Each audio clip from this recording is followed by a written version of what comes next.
Baik, Assalamualaikum warahmatullahi wabarakatuh. Waalaikumsalam. Hari ini atau selamat malam saya ucapkan kepada rekan-rekan aktivis Serikat Buruh. Dan kita mulai lagi hari ini, kembali lagi untuk mewawancara podcast di media YouTube KSBC, atau tepatnya di media KSBC. Nah, hari ini atau tepatnya malam ini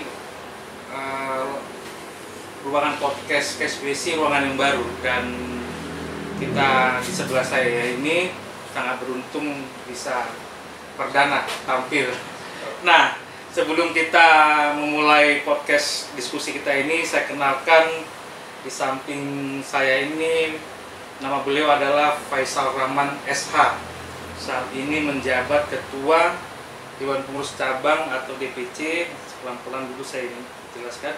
Federasi Serikat Buruh Garmen Kerajinan Tekstil Kulit dan Sentra Industri atau FSB Gartex, afiliasi Konfederasi Serikat Buruh Seluruh Indonesia atau selama disingkat FSB Gartex KSBC Serang Raya, atau tepatnya kita panggil Bang Faisal Rahman. Nah, kalau untuk di dunia aktivis buruh di wilayah Banten, Bang Faisal Rahman ini, nama beliau ini tidak diragukan lagi, dan namanya memang sudah dikenal bisa kalau bisa kita bilang 10 besar pendekar aktivis buruh dan sudah ditandai kalau sama Polda sama gubernur, bupati, pokoknya di wilayah Banten nama beliau ini sudah sangat populer dalam urusan mengadvokasi dan membela hak buruh. Nah, baru-baru ini beliau ini menurunkan anggotanya, pengurus dan anggotanya aksi demo di PT Sinergi Global Industri yang tepatnya berada di Desa Keragilan nih, Pak. Desa Keragilan ya. Di Desa Keragilan, Kabupaten Hergamana. Ya, Kampung Hergamana, Kabupaten Serang. Nah, dalam aksi demo tersebut juga didukung oleh Aliansi Serikat Pekerja Serikat Buruh Kabupaten Serang dan Forum Buruh Cikoja ya. Dan demo terakhir itu hari Jumat kemarin ya, minggu kemarin itu dari pagi sampai, kalau tidak salah saya juga ikut terlibat memantau dan mengawal aksi demo tersebut sampai kurang jam 3 sore kalau tidak salah. Oke. Gitu. Dan sempat terjadi chaos dengan aparat kepolisian karena kawan-kawan memaksa, ketika kawan-kawan di bawah terik matahari yang begitu panas menyengat ujung kepala. Nah, tapi di dalam perusahaan tersebut masih ada yang bekerja buruhnya, atau kalau kita bilang menggantungkan nasib. Kita yang berjuang, mereka yang menggantungkan nasib. Kita yang berhasil, mereka juga menikmati, padahal mereka selama ini tidak ada. Tapi ya begitulah perjuangan, tidak ada yang mulus, tapi perjuangan yang tulus akan membuahkan hasil. Nah, kalau boleh tahu Bang, saya juga kemarin mau melihat aksi demo ini sudah berkali-kali ya, 4 kali kalau tidak salah itu dilakukan gitu ya, aksi demo tersebut. Dan terakhir itu juga pihak perusahaan juga terkesan arogan ya, istilahnya belum terbuka ya.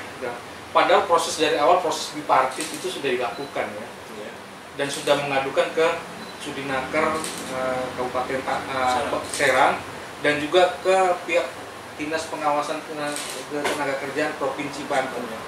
Dan itu juga belum ada hasil yang maksimal dari perjuangan. Tapi kalau menurut saya, walaupun belum ada hasil maksimal, tapi saya yakin perjuangan kawan-kawan itu tetap berjalan. Semangat tidak akan pernah mundur, tidak akan pernah luntur. Nah, kita mulai nih Bang, diskusinya ini Bang. Bisa nggak sih Bang sudah ceritakan kronologisnya, kenapa bisa terjadi perselisihan itu sehingga kawan-kawan melakukan aksi demo? Dan terakhir saya juga dapat melihat langsung itu ketua sekretaris seluruh pengurus ya, atau total 24 kalau tidak salah. 28 ya, di PHK. Ini kan sangat miris ya sebenarnya. Artinya, dan ini harus dijawab secara kritis mengapa masalah ini bisa menjadi panjang gitu. Sekarang. Ya, terima kasih Bang Andreas. Mungkin saya lanjut saja. Saya jelaskan dulu bahwa PT Sinergi Global Industri ini telah berdiri hampir 10 tahun. Artinya tepatnya sekitar 2013. Dan teman-teman baru bergabung dengan Federasi Gartek itu di bulan Agustus. Setelah pencatatan jadi, kita silaturahmi ke perusahaan memperkenalkan bahwa di PT Sinergi telah terbentuk serikat buruh. Kemudian 2 minggu setelah kita silaturahmi, perusahaan mencoba cari tahu tentang kepengurusan atau anggota Gartek di PT Sinergi. Dan mereka setelah cari tahu dan kemudian mereka meliburkan sampai batas waktu yang tidak ditentukan. Jadi posisi mereka di saat kita klarifikasi, posisi mereka ini ngambang antara PHK dan dirumahkan. Kalau mereka dirumahkan tentu upahnya berjalan. Nah sementara ini upahnya tidak berjalan. Jadi kalau kami menganggapnya bahwa ini PHK sepihak yang dilakukan oleh pihak perusahaan. Waktu sempat dirumahkan itu kira-kira berapa lama? Dari tanggal 5 September. Dari 5 September teman-teman sudah dirumahkan, tidak bekerja kembali di perusahaan, sehingga kita melakukan sebuah reaksi kepada pihak perusahaan. Kita kirim surat pemberitahuan aksi unjuk rasa sebagai bentuk protes kita, di mana persoalan teman-teman tidak hanya PHK sepihak atau dirumahkan tanpa secara resmi. Persoalan yang ada di sana itu yang pertama, teman-teman hampir 10 tahun tidak pernah menikmati upahnya sesuai dengan SK Gubernur Banten atau UMK Kabupaten Serang. Jadi mereka upah di bawah UMK, terus mereka juga kerjanya rata-rata 12 jam, dan tentu ini di luar jam normal, 7 atau 8 jam, 5 atau 6 hari kerja. Mereka dibayar upah lembur pun tidak sesuai dengan ketentuan. Kemudian mereka yang bekerja lebih dari 1 tahun secara terus-menerus, ada yang sampai 8 tahun, itu tidak pernah menikmati yang namanya cuti, cuti tahunan atau cuti-cuti resmi lainnya yang mereka tidak pernah menikmati. Kemudian tunjangan hari raya, setiap hari raya menjelang hari raya ada tunjangan hari raya yang mereka juga tidak menikmati normatif tunjangan hari raya itu. Tunjangan hari raya pun tidak normatif. Tidak normatif. THR itu kan seharusnya ya itu kan setahun sekali orang setelah merayakan hari keagamaan itu kan seharusnya mendapat nilai hak yang sewajarnya sebenarnya. Tapi ini pun diabaikan gitu. Nah, kalau boleh tahu juga Bang, sedikit boleh tahu.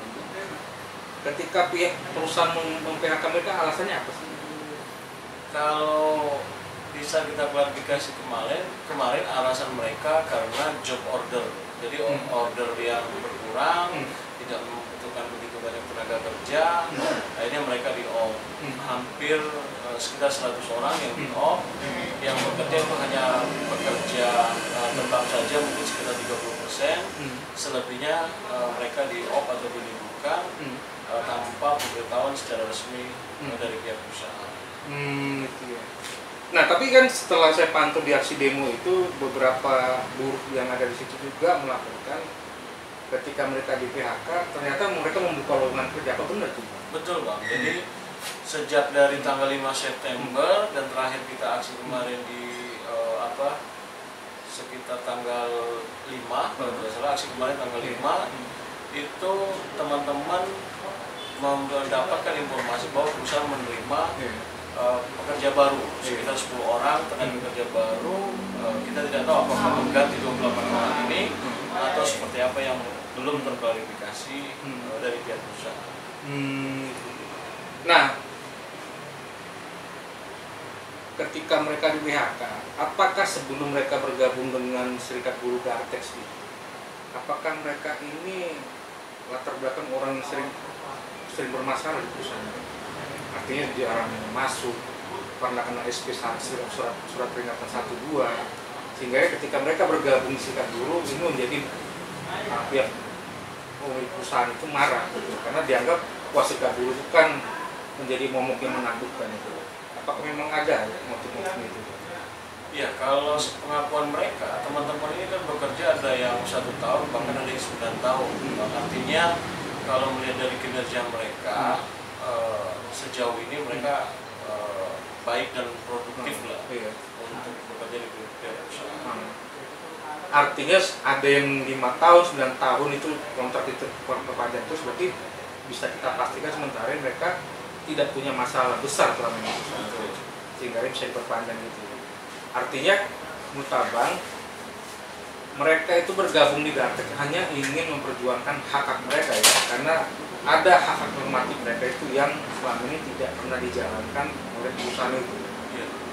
Ya, jadi selain yang saya sebutkan juga, teman-teman ini selama bekerja tidak mendapatkan jaminan sosial, baik BPJS Kesehatan, BPJS Ketenagakerjaan, yang dimana itu adalah wajib diberikan oleh pihak perusahaan. Bahkan ada sebuah kejadian, anggota kita, bukan anggota, karyawan di sana kecelakaan kerja, dan itu saya dengar hanya difasilitasi seadanya saja, tidak mengikuti standar baik K3 maupun BPJS, dimana kalau BPJS kan semua yang timbul biaya itu ditanggung oleh BPJS di saat kita menjadi pesertaan BPJS tenaga kerja.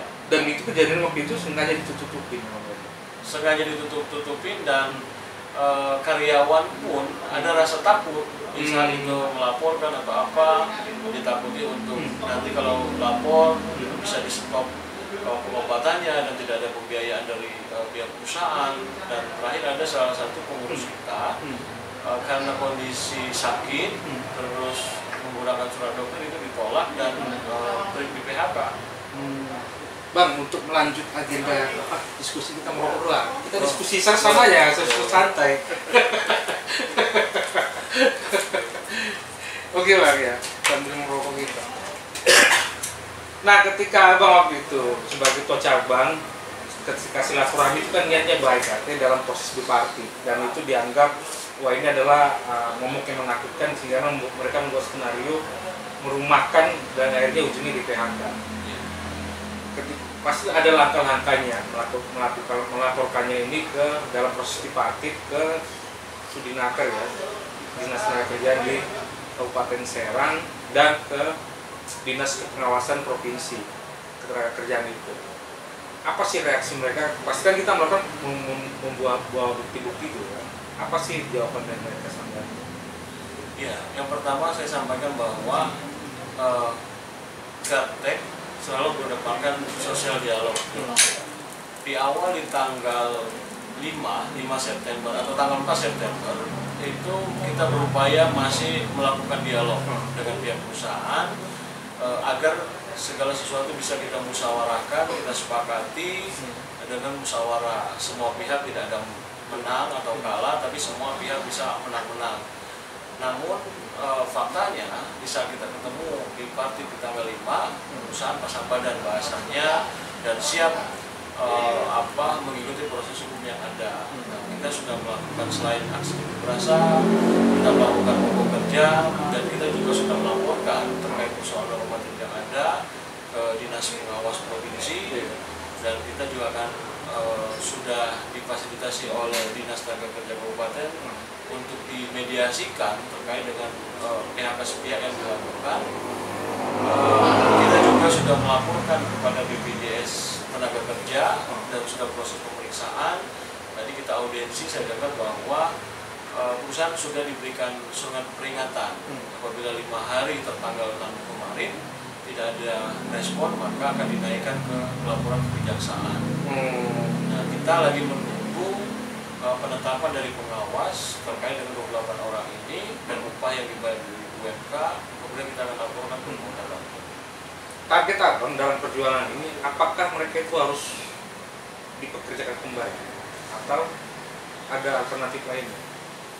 Ya, kalau permintaan dari kita, Bang, teman-teman ini dipekerjakan kembali 28 orang, normatifnya berjalan, karena persoalan yang begitu panjang dan respon perusahaan yang begitu dingin, di mana tidak mau berdialog secara terbuka, menceritakan kondisi yang sebenarnya, sehingga proses selama sebulan ini sudah tumbuh tuh dari teman-teman sudah tumbuh sakit hati, ya mungkin perusahaan pun karena terganggu, aktivitas produksi juga sama. Jadi kita tinggal mengikuti proses hukum yang sudah kita tempuh. Saya kan pantau itu, beberapa orasi abang juga mengatakan terjadi atau terindikasi kuat dari hak normatif ini ketika tidak dijalankan, terindikasi kuat ada unsur-unsur pidana, dan DPC FSB Gartek SBC Serang Raya itu akan segera melaporkannya ke Polda Banten. Klarifikasi apa bagaimana? Ya. Kita sudah datang ke Krimsus. Pada saat itu kita melaporkan terkait dengan dugaan tindak pidana mengenai kekurangan upah atau upah dibayar tidak sesuai. Sementara waktu laporan kita secara lisan diterima oleh Polda Banten. Namun ada persyaratan yang saat ini belum lengkap dan kita akan lengkapi dalam waktu dekat, sehingga ini bisa menjadi laporan LP ya, sehingga bisa diproses di Polda Banten, dan kami akan kawal proses di Polda Banten, di Kejaksaan terkait dengan tindak pidana yang dilakukan oleh PT Sinergi. Dan pihak Polda Banten secara tegas belum ada, apa sudah ada? Belum Pak, karena masih membaca ya. Dokumen lengkap pendukung untuk membuat sebuah laporan itu masih kita lengkapi saat ini. Dan kemarin itu kan Polres setelah bentrok di tempat bentrok itu ya, terjadi isu itu, Polres Kabupaten Serang itu kan datang ya ke lokasi untuk melakukan mediasi, melakukan pertemuan antara pihak perwakilan perusahaan dengan perwakilan serikat buruh. Nah, saya hanya mendengar sekilas itu sebenarnya pertemuan itu belum ada langkah yang positif ya, dan dilanjutkan tanggal 10. Nah, bisa menjelaskan dari hasil pertemuan itu apa kesimpulan dengan pihak kuasa hukumnya itu? Yang pertama saya jelaskan dulu Bang, bahwa kemarin itu tidak ada chaos ataupun bentrok sebenarnya, hanya dorongan saja Bang. Dorongan aja, karena mungkin dorongannya secara emosi gitu kan, jadi kesannya chaos atau bentrok.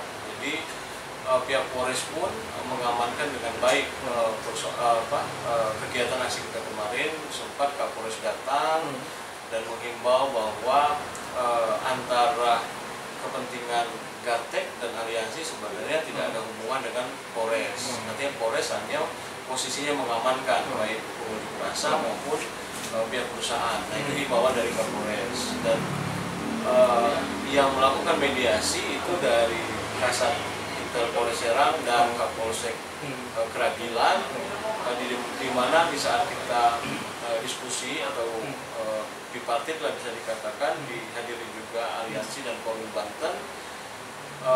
Pihak perusahaan akan melakukan bipartit nanti di tanggal 10. Dan kemarin saya bilang kalau pihak perusahaan bipartitnya menunjuk kuasa, ya kita pun dari DPC siap menerima kuasa dari teman-teman untuk hadir dalam bipartit nanti di tanggal 10. Artinya tanggal 10 nanti kalaupun tidak ada titik temu, perjuangan tetap berlanjut. Lanjut, kita akan lanjutkan perjuangan kita dengan beberapa strategi yang tentu nanti akan kita diskusikan di internal cabang maupun bersama teman-teman PK di DPC-nya. Nah, ini agak berkembang nih Bang. Apakah karakter perusahaan-perusahaan di Serang atau di wilayah Banten itu masih banyak seperti ini Bang? Atau ada juga perusahaan yang mau bermitra gitu, bahwa pengusaha dan serikat perusahaan dengan serikat buruh bermitra untuk memajukan perusahaannya gitu. Anggota kita itu ada 23 perusahaan dan yang ada beberapa persoalan 50% ya dari 23 orang perusahaan tersebut. Kita sudah hampir 10 tahun sebenarnya tidak menemukan persoalan serumit ini. Biasanya begitu kita kirim surat, silaturahmi, diskusi, kita bersahabat. Nah, tapi PT Sinergi ini saya melihat sangat nakal lah ya, nakal dan juga sedikit arogan di dalam menyikapi tuntutan-tuntutan teman-teman yang ada. Kalau ditanya di Kabupaten Serang banyak Bang, Kenapa PT Sedapi bisa? Karena sudah tergabung dengan serikat buruh. Bagi perusahaan-perusahaan yang belum bergabung dengan serikat buruh, ya kemungkinan mereka pertama mau melaporkan takut, terus melaporkan ke siapa, gitu Pak. Jadi temuan persoalan seperti ini di Kabupaten Serang kecenderungan di mana perusahaan tersebut sudah tergabung dengan serikat. Artinya bisa dipastikan masih banyak juga buruh di wilayah Banten itu yang takut berserikat karena tidak berani ambil resiko. Padahal mantan serikat buruh itu sangat banyak. Dan sejauh ini bagaimana gerakan Gatrix itu menyadarkan buruh itu supaya ini ayo loh bergabung serikat buruh. Buruh itu bukan hanya demo tapi buruh juga memberikan pendidikan, memberikan bantuan advokasi. Apa sih yang dilakukan supaya bagaimana mereka menyadarkan buruh itu bergabung ke serikat buruh? Ya kalau saat ini kita melalui PK-PK kita yang tersebar di kawasan industri modern, Gorda, Pajatama, melalui teman-teman yang sudah kita latih, kita didik, kita berikan pemahaman tentang manfaat berserikat buruh, mereka lah sebagai media kita untuk memberikan informasi tentang Gartek. Saat ini itu yang bisa kita lakukan Bang, karena untuk melakukan sosialisasi kepada karyawan yang non serikat, kita akses ke perusahaan itu kesulitan. Paling kita sambil ngobrol bebas, nah disitulah baru kita bisa memberikan pemahaman kepada mereka. Artinya perjuangan itu masih panjang ya? Masih panjang. Nah ini masih ada kaitannya juga. Kemarin tuh pas demo itu ketika saya memantau itu kan, ini saya belum mencek ini, tapi perlu bahasa ini menduga aja lah kita duga. Ya. Beberapa orasi itu kan mengatakan bahwa pemilik perusahaan PTSG-nya adalah caleg DPR RI di DKI Jakarta. Kita nggak tahu tapi lihat berapa. Tapi kita ini masih kita duga aja, kita belum boleh mengakui karena kita belum punya buktinya. Nah, ini kan sangat tidak, kalau ini masih dugaan aja Bang ya. Wah biasa. Wakil rakyat itu kan harusnya mewakili kaum petani, rakyat miskin kota, buruh dan lainnya, mendengarkan aspirasi tentang persoalan keadilan. Nah, apa benar tuh Bang? Dugaan ini, apakah dia itu sedang maju di salah satu partai, tapi kita nggak belum boleh kita sangat tidak, belum etis lah kita sebut partai, tapi kita bilang aja diduga dia sedang maju caleg DPR RI. Apa pendapat Abang? Kita duga aja lah ini, karena kita belum punya bukti yang secara konkret. Ya, saya mendapatkan informasi ya, tadi ada dugaan bahwa salah satu owner dari perusahaan ini dia adalah salah satu anggota partai politik, dan juga dia juga mencalonkan menjadi anggota DPR DKI, dan partainya pun cukup besar, cukup terkenal lah di Indonesia, partai lama. Dan kalau betul itu benar yang terjadi, ya kita sangat miris juga di kalangan buruh, di kalangan masyarakat. Sementara dia mencalon di mana tentu yang Abang jelaskan tadi untuk melindungi masyarakat, buruh, petani dan semuanya, tapi pada faktanya dia memimpin sebuah perusahaan, memiliki sebuah perusahaan, begitu banyak pelanggaran. Saya nggak yakin kalau dia jadi anggota DPR membela rakyat. Artinya kalau memang benar, pasti ada sanksi moral. Benar ya. Wakil rakyat itu kan membela rakyat yang dia harus perjuangkan kan sebenarnya kan. Nah, artinya persoalan buruh itu kan semakin hari makin miris, apalagi ketika hadirnya Undang-Undang Cipta Kerja. Dalam konteks kita diskusi lebih agak luas lagi, pasca berlakunya Undang-Undang Cipta Kerja sekarang ini Bang, bagaimana nasib buruh khususnya di wilayah Banten? Iya, fenomena Undang-Undang Cipta Kerja di mana pertama kita melihat adalah posisi status hubungan kerja teman-teman. Ini semakin melebar Bang. masa kontak yang panjang. Sekarang outsourcing juga semakin diperluas, sehingga kita sebagai tenaga kerja itu tidak ada sebuah kepastian terkait dengan status hubungan kerja kita. Untuk menjadi karyawan tetap itu sangat sulit. Belum lagi teman-teman yang pekerja-pekerja lama ini sangat mudah diputus hubungan kerjanya atau di PHK karena formula hak yang diatur oleh Undang-Undang Cipta Kerja ini sangat minim sekali. Kalau dulu pesangon kita bisa cukup besar, kalau sekarang sudah ada pengurangan dengan Undang-Undang Cipta Kerja yang sekarang. Jadi teman-teman juga merasakan, baru sadar saat ini bahwa ada dampak buruk yang diterima oleh teman-teman baik pekerja tetap maupun pekerja yang akan memulai pekerjaannya di dunia pabrik. Itu yang dirasakan. Termasuk dampak itu di kawan-kawan di PTSG itu, ya? Iya. Alasan berserikat itu dijadikan Undang-Undang Cipta Kerja dengan alasan untuk memphk mereka. Bisa iya. Bisa iya. Tapi itu bukan alasan utamanya sebenarnya. Kalau saya melihat, kalau analisa saya, alasan utama perusahaan ini karena mungkin mereka nggak mau terganggu aja ketenangan usaha mereka yang selama ini bisa mendapatkan untung lebih dengan tidak menjalankan normatif. Nah, itu yang mereka jaga dengan adanya serikat yang akan kritis terkait dengan kebijakan perusahaan. Mereka coba sedikit menghilangkan orang-orang yang kritis ini tadi. Nah, kalau udah begini ceritanya Bang ya, ini kan sangat berbahaya kalau kita biarkan semuanya. Dan itu bisa menjadi percontohan bagi mereka. Wah, ini di sini berhasil ya, pengusaha lain lihat lagi berhasil ya, ini berhasil juga. Ini akan dijadikan kunci percobaan di wilayah. Artinya dibutuhkan solidaritas Bang ya. Tidak hanya internal Gatek aja yang solid, tapi di luar lintas serikat buruh. Kalau boleh tahu Bang, sejauh mana hubungan serikat buruh Gatek dengan aliansi serikat pekerja serikat buruh di Serang dan salah satu juga forum buruh Cipoja itu Bang, dalam memperjuangkan hak-hak buruh di wilayah Serang? Iya, Gatek salah satu federasi yang tergabung di aliansi, di mana aliansi ini kan ada 8 ya Bang, 7 federasi dan plus forum Cipoja.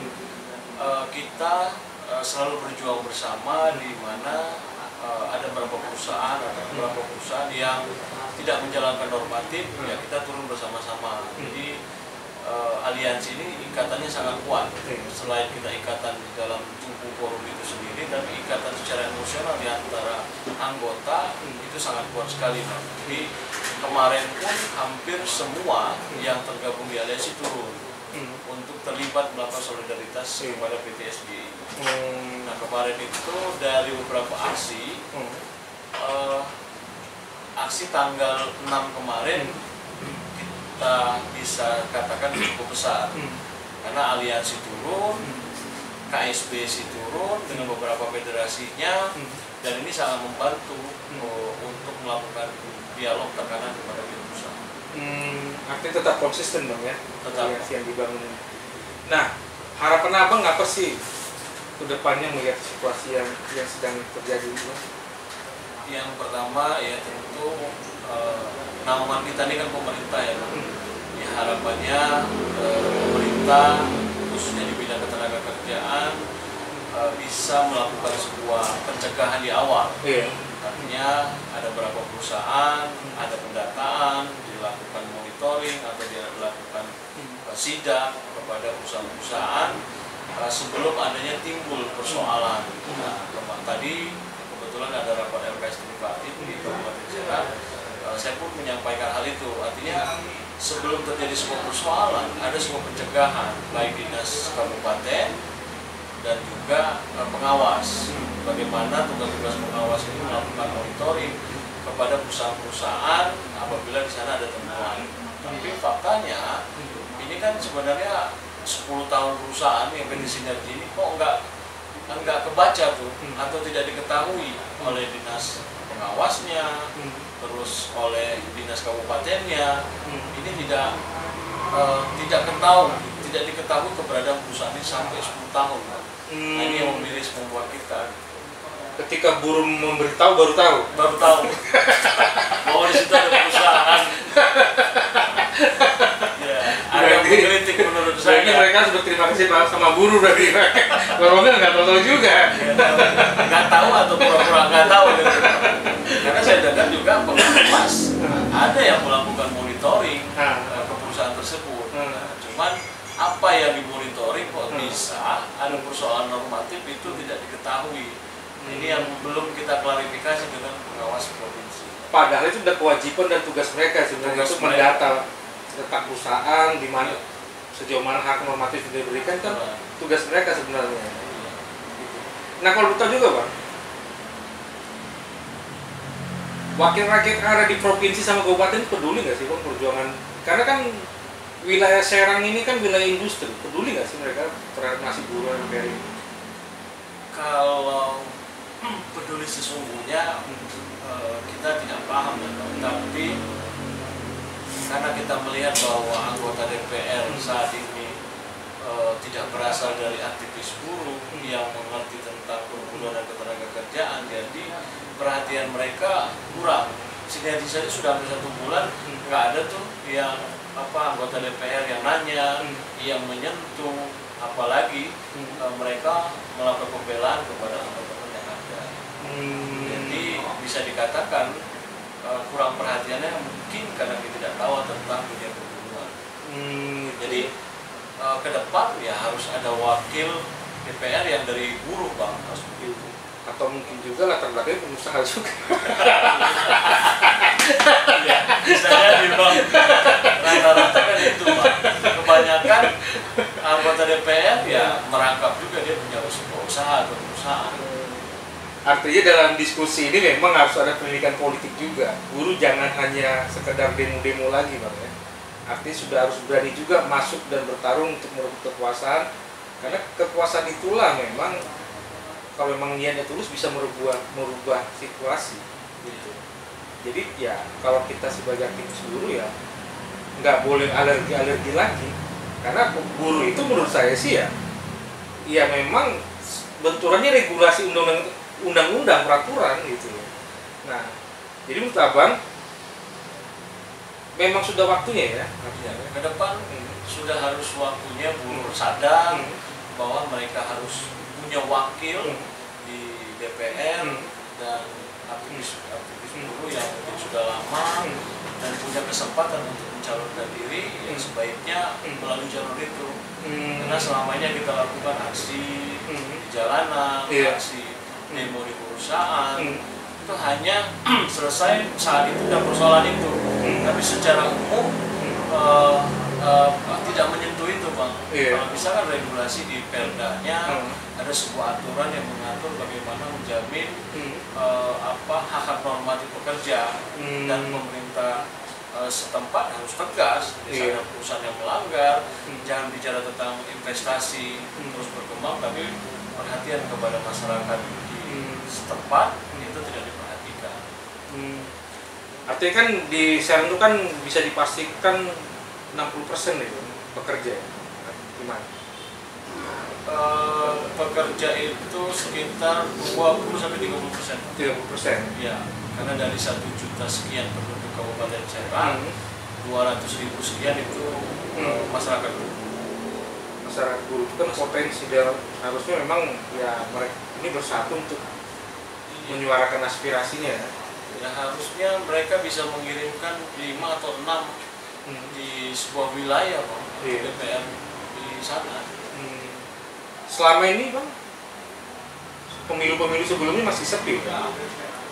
Ada beberapa teman kita yang mencalonkan, tapi ya itu kembali lagi buruh itu begitu pulang ke rumah sudah menjadi masyarakat RT, terus politik yang transaksional, sehingga kesempatan bagi aktivis buruh untuk menjadi dewan itu ya sulit. Sebenarnya bukan modal kampanye yang harus dipikirkan, tapi bagaimana gotong royongin sebenarnya politik. Iya, gotong royong dan sadar buruh itu kalau di saat pesta politik kan hanya dimanfaatkan saja. Iya. Harusnya mereka sadar 5 tahun ya kan hanya 1 kali kegiatan pelaksanaan pemilu mendapatkan sesuatu, sementara wakil mereka setelah jadi ya kadang lupa. Iya. Yang terakhir Bang, ini Bang, saya kan pernah baca beberapa artikel Apindo yang ada di provinsi dan kabupaten itu, yang ada di Serang, itu kan perwakilan pengusaha ya, sangat mendukung namanya dialog sosial atau sosial. Ya itulah intinya, kami akan membuka dialog dengan buruh. Seperti apapun persoalan masalah industrial, kita akan duduk bersama untuk mencari solusinya. Ya, tapi ini kan persoalannya kan ini masih persoalan kecil ya, salah satu persoalan ya, bukan masalah kecil, tapi salah satu persoalan itu. Nah, saya sambil minum ya. Oke Bang. Sebenarnya kadang-kadang kita anggap sosial dialog itu sangat bagus sekali. Buruh sendiri pun ya benar-benar serius menjalankan itu, artinya punya niatan baik. Contoh seperti saya sudah mendaftarkan ke Sudinaker, terus bersilaturahmi itu kan niatan positif, artinya mau mengenalkan ini loh Gandeng, kita akan bermitra, tapi disambut tidak baik sebenarnya. Nah, ada nggak sih refleksi Abang tentang sosial dialog ini antara perwakilan serikat buruh dengan pengusaha untuk merumuskan bagaimana sosial dialog yang baik itu di Serang itu khususnya? Yang pertama kalau saya melihat ya keterwakilan Apindo, baik itu misalkan di Dewan Pengupahan, di LKS, sesungguhnya dia bukan Apindo atau pengusaha yang dalam bayangan kita, Bang. Justru mereka itu pekerja, ya HRD di beberapa perusahaan, dan mereka kecenderungan hanya memiliki kapasitas pada posisi perusahaan saja. Dan hampir dari sekitar 90% teman-teman kita yang tergabung di Apindo dan bergabung di LKS Tripartit maupun Dewan Pengupahan, itu perusahaannya sudah cukup baik, Pak. Nah, mereka untuk melakukan tindakan kepada perusahaan-perusahaan yang tidak baik atau perusahaan yang tidak menjalankan normatif agak kesulitan. Mereka terlalu jauh ikut campur. Tapi kalau serikat pasti akan ikut campur terkait dengan persoalan yang ada terjadi. Situ yang persoalan Bang ya. Iya. Jadi kalau sesungguhnya ya Apindo ya benar-benar pengusahanya kalau mau. Artinya kesadaran sosial dialog ini hanya masih dimiliki Apindo tingkat atasnya. Tingkat bawahnya masih belum ya. Karena jauh dari kontrol itu. Ya mungkin Apindo tingkat pusat itu benar-benar pengusaha, Bang. Jadi mereka juga memahami sesungguhnya bahwa bagaimana berusaha. Kalau HRD mereka hanya memilih orang saja, tidak sesungguhnya tahu bagaimana mengelola keuangan perusahaan, menjaga keuntungan dan kerugian. Jadi hanya formalitas saja menurut saya kalau di Kabupaten Serang dan Provinsi Bali. Itu ya. Baik. Sebenarnya masih banyak yang ingin saya tanyakan kepada Bang Faisal tentang situasi perburuhan dan tenaga di wilayah Banten, karena kalau kita kupas lebih dalam lagi lebih banyak tidak enaknya mungkin didengar daripada enaknya. Belum lagi masalah upah, belum lagi lain-lainnya. Ya, tapi saya berharap mudah-mudahan di lain waktu kita bisa podcast lagi Bang ya. Dan saya juga, kami dari tim podcast media KSBC sangat berterima kasih untuk Bang Faisal yang jauh-jauh dari Kabupaten Serang, Banten, datang ke sini untuk menyediakan waktu untuk podcast, untuk mencerahkan buruh Indonesia, khususnya di KSBC.